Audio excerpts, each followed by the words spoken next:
What you don't know, this is annoying. Oh, I hate it. I hate it. I hate these curtains. Hello and welcome to another booktube video from me, Martha May Books. Today I have for you my October TBR. I'm in a different place. I'm staying away for work. I do have some books with me. Let me show you. My awful, horrible shelf. No, it's nice. It's just heavy. Here it is. It's cute. I like it. It's just sad that I've only got those books. What books are you reading in October, Martha? Well, I'll tell you. Thanks so much for asking. Okay, so first of all, the books that I've got here aren't all of the books that I'm going to be reading in October, hopefully. So I have a couple of not really secret TBR videos coming up because, you know, I don't want to promise anything and then I do them and they're bad. So don't, just get my phone out. Don't be like, oh, it's a goodie book. No, it might happen, it might not. But I'm planning for them, so that's why my TBR is fairly short initially. By fairly short, I mean 5 books, so like it's already more than a book a week, which is less than I've achieved this month. So we'll see how we get on. Right, I'm just nattering on. It's October, so I like to read spooky books. I am a fan of horror, but I don't really read that many horror books because sometimes if they're too dark, I just can't get through them and I just don't want to pick them up.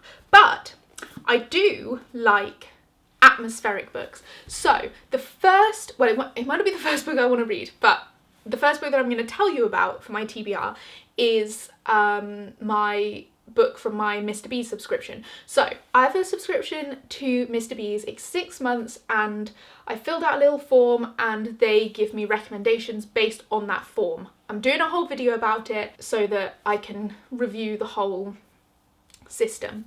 So I got an email from them the other day saying that it's going to be a Laura Purcell novel, which is, I think she's done Bone China and she's done another one, and they're kind of spooky books basically.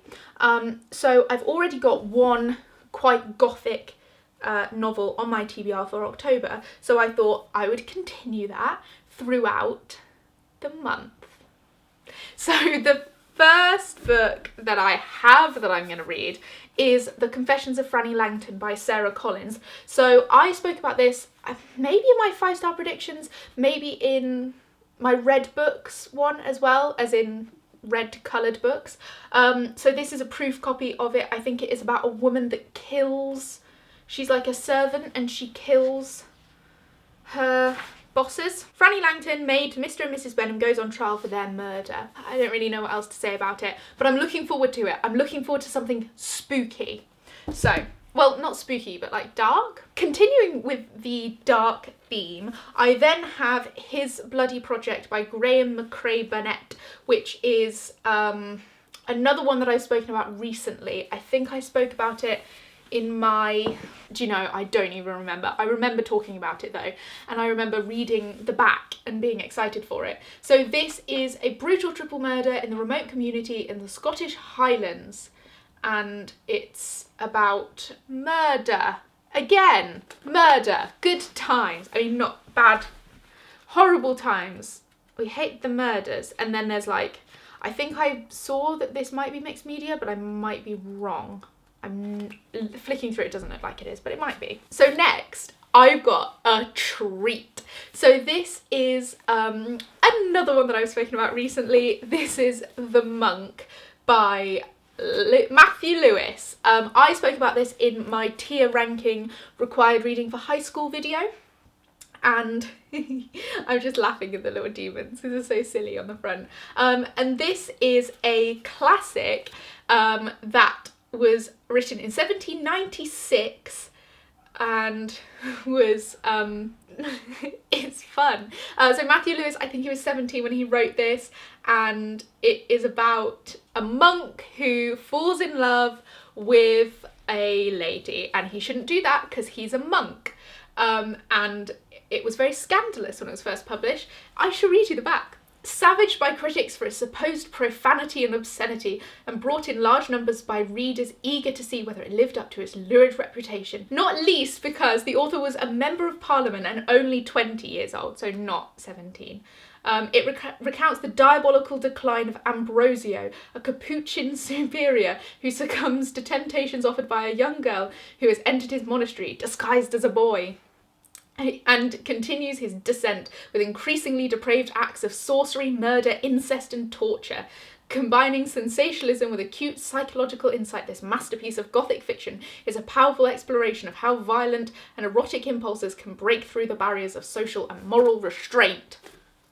I loved this book when I studied it, so it's very well loved, and I've scribbled all over it as well because I studied it, but I'm really excited to read it because I loved it. I hope I love it as much as I did when I was 17, I think, when I read it last time. Wow. That's so long ago. I just realised how long ago I read that book. Speaking of, wow, that's so long ago, I have a book by my favourite author that I have never read, and it has been out. Let me have a look. Well, I got it Christmas 2012. So 8 years I've owned this book and not read it by my favourite author. So if you watch my channel, you'll know it's Michelle Paver. This is Gods and Warriors by Michelle Paver. So this follows, I think, a boy in the Bronze Age. And, I mean, it's not very interesting to look at because I took the dust jacket off to travel. So this follows a boy in the Bronze Age. I don't know anything else about it, but I was salty when this book first came out because I was initially a massive fan of Michelle Paver because of her Chronicles of Ancient Darkness series, which is to this day my favourite series, and I was salty because that had just finished, I think, like maybe the year before, and I was annoyed because it was my favourite series and I didn't want it to finish. And so sort of in a personal vendetta against Michelle Paver, I never read this because I started it and I was like, it's not as good, and so I just didn't continue it. And Michelle Paver has now started writing 3 more books in a continuation of the Chronicles of Ancient Darkness, and the first one's just come out in April. The next 2 will be coming out over the next couple of years, and so I feel unsalty enough to read this now. Hopefully I like it. I've got a little video planned for this, so hopefully that can happen.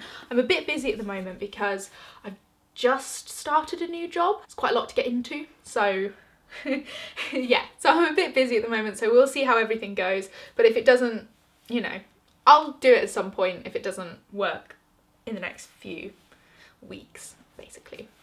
Then finally, for physical books that I have currently, I have The Familiars by Stacey Halls. So this is another one that's kind of gothic, kind of spooky. I think it's about witches who have animals. Again, I couldn't really tell you because I took the dust jacket off.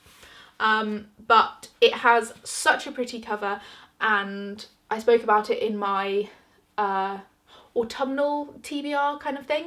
So yeah, I want to read this as well. So that's it for physical owned books. But with my new job, and also because of the fact that I have no internet where I'm staying at the moment, I have been getting through quite a lot of audiobooks, which I don't normally do. I don't normally listen to audiobooks because I don't like them. But I've been getting through them because I've got nothing else to do. And so if I haven't finished it already by the time that October starts, I'll be reading, well, listening, same thing, to Percy Jackson and the Lightning Thief by Rick Riordan. I've never read it before. I'm like an hour in and I'm enjoying it so far. Then I have the audiobook for Gods and Warriors by Michelle Paver. It also has an alternative title, which is The Outsiders. I think it's just because then the whole series is known as Gods and Warriors, so I don't know, because I'm not part of it. And I've also got 1,000 Ships by Natalie Haynes, who I think it was on the shortlist for the Women's Prize. Not certain, but I know that Natalie Haynes also does a podcast with the BBC called Stand Up for the Classics. I've not listened to it, but I will do when I can. So I've got those, and oh, I'd forgotten about this. I also have on hold from the library as an ebook The Southern Book Club's Guide to Slaying Vampires by Grady Hendrix. I read My Best Friend's Exorcism around this time last year and I really liked it. So I'm hoping I'll like this one just as much. And I'd completely forgotten I've got it on hold. So it'll be coming the 10th of October. So that's 7 books that I've got to read. And that's outside of any secret TBR things that I've got going on that hopefully will come to fruition. I hope that you, my battery's flashing at me because it's one of those days.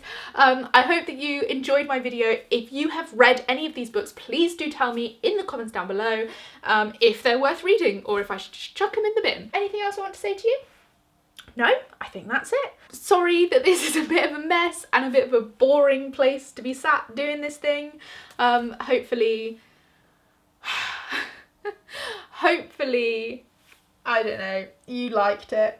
I'm looking forward to The Monk. Okay, these are some good books. Bye! I'm just gonna wait for the battery to die. Go on then, if you must.